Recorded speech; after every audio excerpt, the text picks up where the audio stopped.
Okay, there we go. Welcome into KC Sports Tonight, Tuesday, June 17th. Marleah Campbell here with Mark Poulose on a rainy afternoon. Mark, we have like these windows next to us, and I'm watching it increasingly get much darker. Hey, I got to walk outside soon. I'm going to have to get an umbrella or something. Fortunately, you made it out of minicamp unscathed today. Beautiful dry, weather, completely dry. Yeah. Thank the Lord. Outside of the weather, observations from the first official mandatory required practice of the 2025 offseason for the Chiefs. I know you were there on the sideline during the portion of media viewing practice and then at the press conference to follow. So I'll just let you take the floor with your top observations. Well, I think the top observation has to be that Trey Smith was there in attendance, the offensive guard. I know last week Andy Reid was kind of saying, hey, guys, we know he's under the franchise tag. We know he's a really good player. We know we want him here on the team, but we're not sure if he's going to show up. Well, today out there at training camp, Trey Smith, he was there. He was a full participant. I mean, he was cracking the bags. He was really hitting hard. It was good to see him out there, just at practice. And it was very funny to hear after practice, we had the chance to speak to some of the players. And, Chris Jones was in a similar situation a couple of years ago, wanting the long-term deal. He held out training camp and amassed more than $3 million of fines after missing the first game. And he's like, guys, Trey does not need to take any advice from me. He's doing this the right way. We're glad he's here. And then also Chris said that he thinks that Trey's in the long-term plans for the Chiefs. I would also assume, Marleah, just with Trey Smith being here at camp, you read between the lines. It looks like they're probably talking about a deal. They said they wanted to get it done after the draft. I mean, he's there. He's participating. Looks like he wants to be a part of the team. I'd say that's probably my biggest takeaway. Takeaway number 2, though, was that this team, they look very sharp and very focused. Like, I mean, obviously, they're pros. They're going to be sharp and focused at every practice. But this minicamp feels a little bit different, I think, because they were so embarrassed by the Super Bowl. Because we know that was the last memory that a lot of people have of the 2024 Chiefs, and it didn't look good. And that's really the lasting memory for them of the season. And Chris Jones even talked about how that's a big motivating factor. So day one of minicamp, they're going to practice for 3 days. But Marleah, to me, it looks like they're pretty locked in. What are you looking for out of this? Yeah, you and I were talking about this in the office before we hopped on set here. It's been more than 4. Was it exactly 4 months or more than 4 months? No, just a little more than 4 months. Yep. Yeah, since the Super Bowl. You and I were there sitting in the press box watching it together, which is right next to the Chiefs PR staff. Feels like 2 weeks ago. It also feels like 4 years ago, but I'm sure for the Chiefs it feels like yesterday because they are going to be carrying kind of the burden of that on their shoulders all season, I think, in their kind of redemption tour. First time in a couple of years now that they haven't been, I find myself sometimes in scripts when I'm writing defending champs and having to backspace because those have been interchangeable for the last couple of years, but not anymore. As far as top observations go, Trey Smith was the number one. I didn't think he would be there because you run the risk of a freak injury or something had this deal not come together, but I agree with you that all signs point to that deal getting done hopefully in the next couple of weeks here, hopefully before training camp, which is typically at the mid to back half of July is when it kicks off, expecting those dates sometime this week or next. The second, as we talked about, we were fortunate to where we got to see a lot of the guys at OTAs. OTAs were really well attended, so things like injury updates, which we haven't gotten formally from the Chiefs, but seeing Rashee Rice in seemingly full speed, as full speed as you can go without hitting the pads and everything, but without a knee brace, that was a big one. Attendance of who's not there, who is. It looks like, Mark, most of the guys were there. I understand there might have been an absence or two, but not by any of the starters. Travis Kelce was there, Patrick Mahomes was there. Chris Jones, all these guys, yep. Chris Jones, yeah, all the big names were there. So this is kind of the time of season where we grab onto the little nuggets of information we can get before you see them in, 7-on-7 action or, full padded drills and those kind of things. But today, Trey Smith, the headliner. And then, Mark, I wanted to ask you, too, because that's the big story of the day that I think a lot of folks are paying attention to. But we also heard from Hollywood Brown today. We heard from Josh Simmons, the Chiefs' first-round draft pick. Maybe some other big takeaways you had from the availability that we had with the Chiefs right after practice ended. I think we should probably start with this by talking about Hollywood Brown. He was a guy last year that they really brought in to be another dynamic threat to this offense. We've heard for the last couple off seasons the Chiefs really want to get back to that deep passing attack that they used, so well early in Patrick Mahomes' career. Now defenses are really playing them differently to take away that long ball, make the Chiefs have to methodically move the ball down the field. Today, someone asked Hollywood Brown, how does this group of pass catchers stack up against anyone that you've played with? Because the Chiefs, they have Hollywood, they have Xavier, they have Rashee Rice, they have the tight end groups, they have Noah Gray, Travis Kelce, they have Brashard Smith, a great pass catcher out of the backfield. And Hollywood said that this is the best pass catching group he's ever been around. A guy that was a former first-round pick, played for the Ravens, played for the Arizona Cardinals, and he really thinks that this group can take a big step. And then today at practice, we were talking about this a little bit earlier in the sports office. The very first thing that we could see, or the thing right in front of us, I should say, at training camp, our student mini camp today, were the wide receivers. And we were talking about this because it was like a trio of three guys that are kind of hanging out as the top dogs in the room. Is Rashee Rice, Xavier Worthy, and Hollywood Brown. And just the way that those three guys moved and kind of operated within the drill, like you can tell that these guys are gonna, like they feel really good. They are really confident, and they look outstanding. I mentioned this in my story, and it feels like a little bit of a silly thing to say because we know Patrick Mahomes is so good. But like when I've been out there and like when I saw him today, I was like, this guy is so good. Like he was locked in, making throws, like commanding the team. And we've heard like Patrick is obviously very motivated after the loss in the Super Bowl, but it's really not. It's not like that raw, like I'm out for blood, I'm out for revenge. Like it's more of like quiet. A cool, calculated. These are the things I need to do to beat your butt, and that's what he's going to do. And just seeing how they're operating has been fantastic. And then Marleah, I know a lot of fans are obviously interested in Josh Simmons, and it really seems like he is really moving along quickly. I know in OTAs he was really doing a lot of individual work today. He was doing drills with other guys. There was actually, I got a great clip of one where Trey Smith goes and hits the pad really hard. The guy that's holding the pad was Josh Simmons, and he talked about today he just wants to really be available for the Chiefs. I mean, he's not in the first starting five, the top 5 O-linemen, but he's like, when Jalen Moore takes a break, he's like, I want to be in there and ready to go. And he said he wants to put the pads on ASAP. He looks good. The Chiefs are working him out there more. And Marleah, I know I specifically was a little skeptical of this pick just because of the injury, but Marleah, it seems like it's going great. Yeah, and it's something that, we've talked about. If Simmons is healthy, especially, by training camp, and a guy that can move into the rotation, whether he starts or not this year, he's the steal of the draft because he was a potential top 5 to 10 pick and ended up dropping down to, late in the first because of that knee injury. But the Chiefs have been optimistic, and Andy Reid has said, he's a lot farther along than I thought he'd be.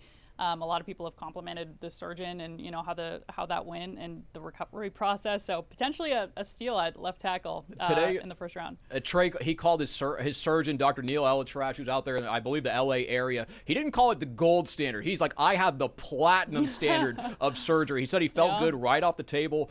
And another thing that actually really stood out to me about Josh Simmons is obviously we know that he looks like he's an athletic freak. I mean, he looks like a weapon as an offensive lineman, just his size, his ability to move, and just big guys don't move the way that Josh Simmons moves. It looks outstanding, but they asked him, what is the leap, or what's it like going up against NFL players? Because you played at Ohio State, you played at the peak of college football. Like you saw the guys that he played against great competition, and for a guy that's as athletic and as mobile, agile, strong as he is, he's like it's not as big of a jump as I thought it would be. Like it's still a very, very big jump, but it's not as big as I thought it would be. And as a fan, that's a tremendous clue for future success, because guys, when they feel comfortable and they feel like maybe this isn't too big of a leap for me, those are guys that can contribute because they aren't worried about their performance because they know they can perform. So I just thought to see that little bit of confidence out of Josh Simmons, especially coming off the injury. I've been very skeptical of this pick. I was kind of the thought that 31 teams passed on this guy and the Chiefs took him. But from what we've seen, it really looks good. Yeah, and, Kingsley last year kind of had that deer in the headlights rookie look a little bit, I think, so that's certainly good to hear. You said something that really caught my attention, which is, was it Hollywood Brown that said this is the best group of receivers that he's worked with? Think about this receiving core 2 years ago of the Kadarius Toney and Sky Moore I'm going to have era. PTSD. Yeah, I'm sorry to make you think of this, but... Justin Watson dropping passes. Yeah, 2 years ago, I can still picture, like, the Kadarius Toney, when it went through his arms and it ended up being a pick six, or the Bills game where he got was it the false start? There are all sorts of issues. We could, we're not going to rehash every single one, but the point being that the Achilles heel of that team that won a Super Bowl was the wide receiver room, and the conversation all season, and then I think they led the league in drop passes that year too. I literally have like this like montage going through my head right now. PTSD, that's it, yeah. And then, the front office addressed it. They drafted Xavier Worthy with the #1 pick. They brought in guys like bringing Juju Smith-Schuster back, signing Hollywood Brown. And now it's the strength of this team. So one would hope that the same thing could happen with the offensive line. Although there's a little bit of context there with this same offensive line issue happening down in Tampa when the Chiefs lost the Super Bowl. But yeah, maybe, this Achilles heel becomes a strength for this team by investing in the pieces like Josh Simmons, like Jalen Moore, and bringing those guys in. So time will tell. Well, quickly, if I can say, like on those wide receivers, I feel like before I went out there today, I was trying to do some prep work. I want to kind of see what maybe the national media is kind of thinking of the Chiefs, because we see this every day, and a lot of the people they're really downgrading the Chiefs wide receiver room. They're running the same guys out there that they ran out last year, and I really would have to disagree with that, because snap one of the preseason, Hollywood Brown went down. Very early on in the fourth game of the season, Rashee Rice went down. I mean, Xavier Worthy was a first-round pick, but he was a rookie thrust into the #1 wide receiver role. That is not what the Chiefs envisioned. And so they are in no way, shape, or form running out the same guys. They're running out a much, much improved group. And also one guy that we did not mention today, and I know you've seen him out there at OTAs, is Jalen Royals. Yeah. I mean, Jalen Royals, he looks the part. Like, eye test, he passes. Now we're going to see what happens on the field, but Jalen Royals looks like a contributor. Well, and back to your point of last season, the plan was for Xavier Worthy to potentially be a returner and kind of learn and grow under Rashee Rice and Hollywood Brown, and then those injuries happened, and it's like, congratulations, rookie, you're the top wide receiver on the defending champion Chiefs with Patrick Mahomes as your quarterback, and he did a great job, obviously, and we saw what he was capable of in the Super Bowl when it didn't really count, but still, it's at the Super Bowl getting those deep touchdowns and connecting with Mahomes, and really, I think you never want those injuries to happen, but the result was that Xavier Worthy got a ton of reps in his rookie season, a ton of meaningful reps in his rookie season, and kind of had to, be tested by fire, and in my eyes, passed that test. And now this year he has the support of guys like Rashee Rice and guys like Hollywood Brown, and, creating openings for Travis Kelce. You can't triple team Travis Kelce when you have Rashee Rice, Hollywood Brown, and Xavier Worthy on the field. So, I think this team has the building blocks of a really good season. It just comes down to, for me, the left tackle situation getting figured out, and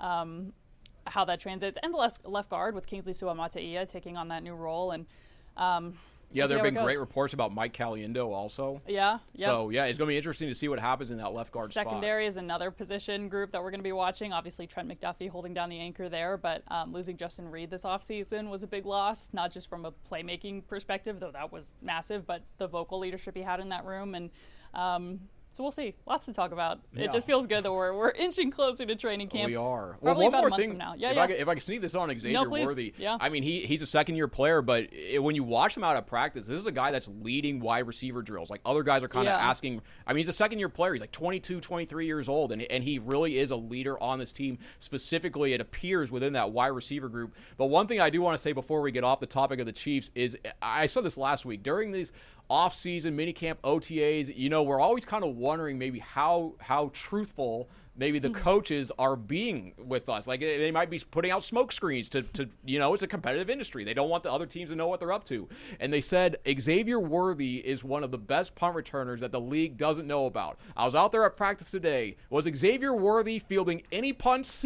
No, he was nowhere near the punt returner. So I know Dave Tobe said that, but until we see it at practice, I can't imagine we're going to see it in a game. So time will tell. I think Xavier might just be catching passes this year. Big opportunity for Nico Remigio this year. He had a really good showing after he was brought up to the 53 last year, and a big return in the playoffs. So, and of course we have another kickoff rule change this year as well. So I'm telling people they need to look out for Brashard Smith, the former Miami Hurricane and SMU standout. He is an electric punt and kick returner. And today, when we were out there at practice, I mean, I know they're not tackling to the ground, but he returned one pretty good, and no one and two-hand touch, he would have been fine. Like, it was unbelievable. Brashard Smith, I'm starting the hype train. All right, you heard it here first. Okay, let's move on to our final topic of the day, which is a little bit more of a bummer, but the Royals, 0-for-6 mark on that last homestand. Terrible. Yeah, the Yankees series, okay, I was kind of hoping they might steal one, especially since you're at home, but getting swept by the A's. The A's had lost 24 of 28 prior to coming to Kauffman Stadium, and I think 14 in a row on the road. You didn't just lose to the A's, you got swept by the A's. ugly. And this was after the Royals called a players-only meeting on Saturday to be like, guys, like we just lost 2 games to the A's, and they go out on Sunday and lose again. Granted, kind of weird circumstances. Carlos Estevez giving up his first home run of the year in the 9th inning, but Royals only put 2 on the board, Bobby and Vinny, and I think the 3rd or 4th inning. And other than that, strand a bunch of guys and just can't put the numbers on the board. Mark, I know you were there on Sunday, so after this team meeting, and we were texting back and forth, and we're like, I think the clubhouse is going to be kind of depressing. But what did you hear from the guys, especially after, I feel like that's a big, having been in so many locker rooms in my career, like having a talk like that and then going out and losing is like a gut punch. You know, you want to like, okay, we had the talk and now we'll go out and perform well, and they didn't. What was kind of the vibe you were getting from the team? Well, just objectively looking at it, I mean, I can't imagine how a homestand could have gone any worse. Because you got swept by the Yankees, who are a good team. You got swept by the A's, who are a bad team. You held a players-only meeting, and you lost the next day. I mean, it was literally asterisk Murphy's Law. Noah Cameron. Noah Cameron, he was balling out. And that's actually where I was going to go with this conversation. Okay, because talking about what they said in the locker room, or excuse me, the clubhouse on Sunday after the day after the players-only meeting, we talked to Noah Cameron, and he said, you know, we did see a little bit of an increase in the things that they wanted to see. They wanted to have more energy in the dugout. They wanted to be more positive. They wanted to be more together. But then they still lost. Like, you know, they brought in John Schreiber in a 2-0 game when Noah Cameron was just absolutely rolling, and he immediately gives up a 2-run home run. Even the outs were against him were hit extremely hard. And it's just like you gotta feel like after you have that meeting, you jump out to this 2-0 lead. You have Noah Cameron, like a guy that started the year in AAA, on the mound, his Father's Day.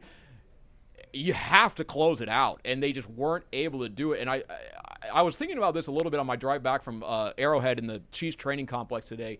Is the Chiefs have very clear leaders on their team. Like when certain people talk, like the whole team listens. And I was like, who would that be on the Royals? We know Salvador Perez is the captain, but I was a little bit thinking he almost has like a generation gap between like him and then like the young studs of the team, like Bobby Witt Jr., Vinny Pasquantino, future possibly Jack Caglione.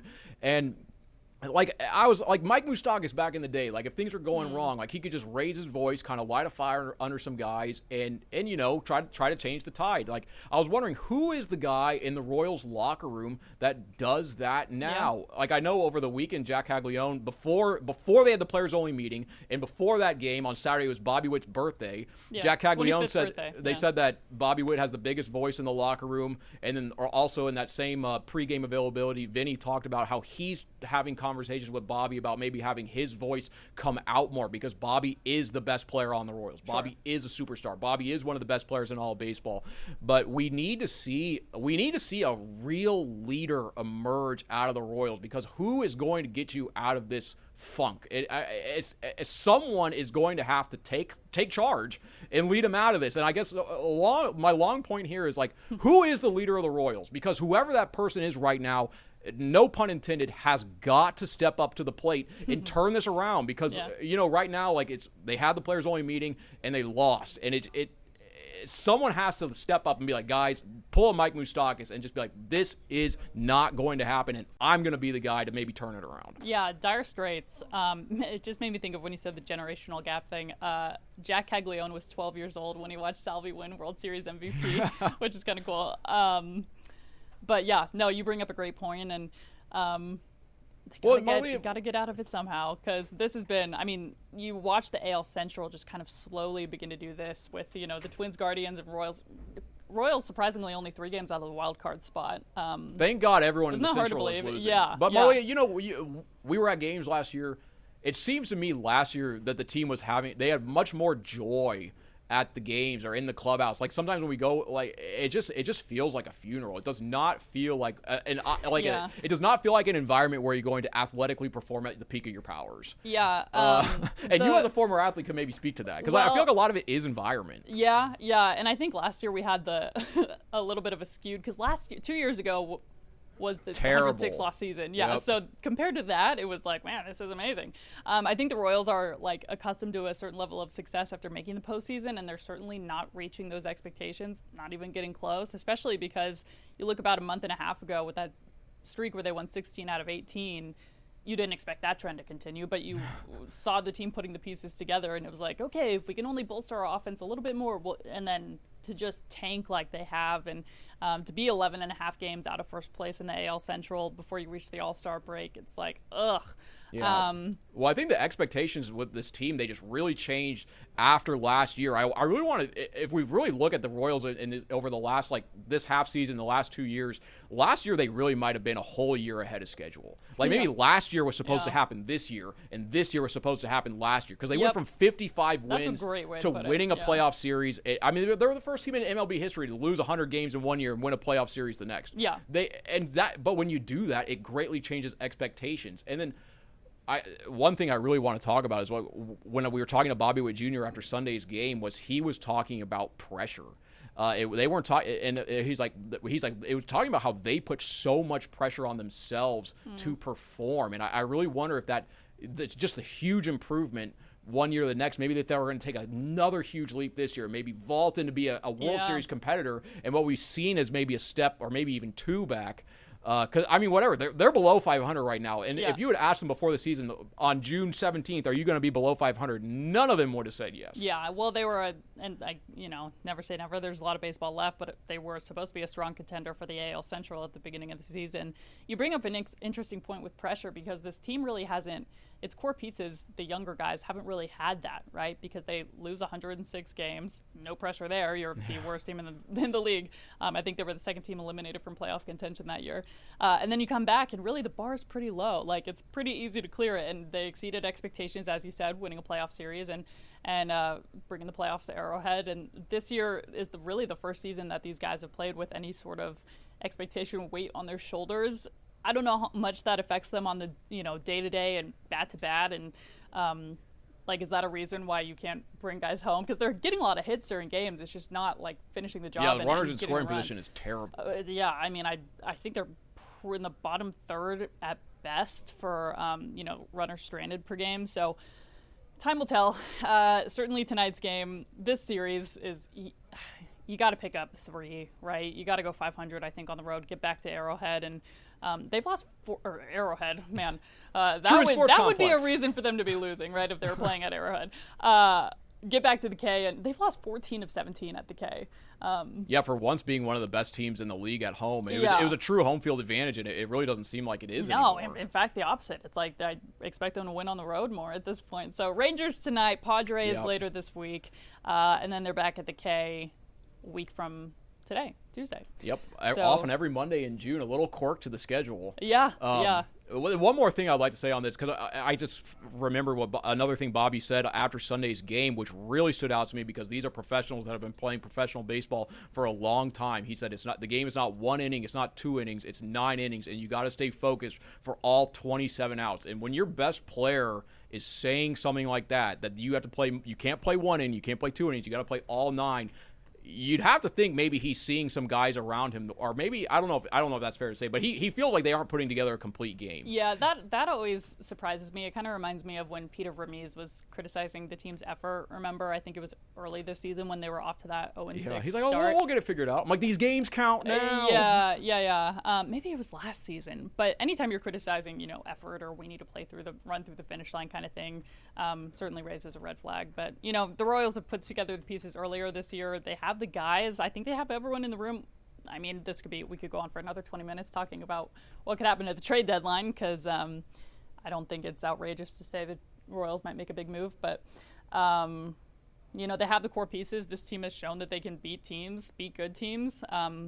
Their pitching is really good. It just comes a matter of putting it all together. Bobby Witt Jr. on one of his worst kind of dry. I know he broke his drought last game, but still he was 0 for 16 and then ended up getting that RBI double. But time will tell, Mark. We'll see. Hopefully this series, I think, is huge. This road trip is huge. Get back to the K and just go into the All-Star break on a high note, I think, is the best that you can hope at this point. Maybe cut the AL Central gap a little bit to maybe 7 or 8 instead of 11.5 where it is right now.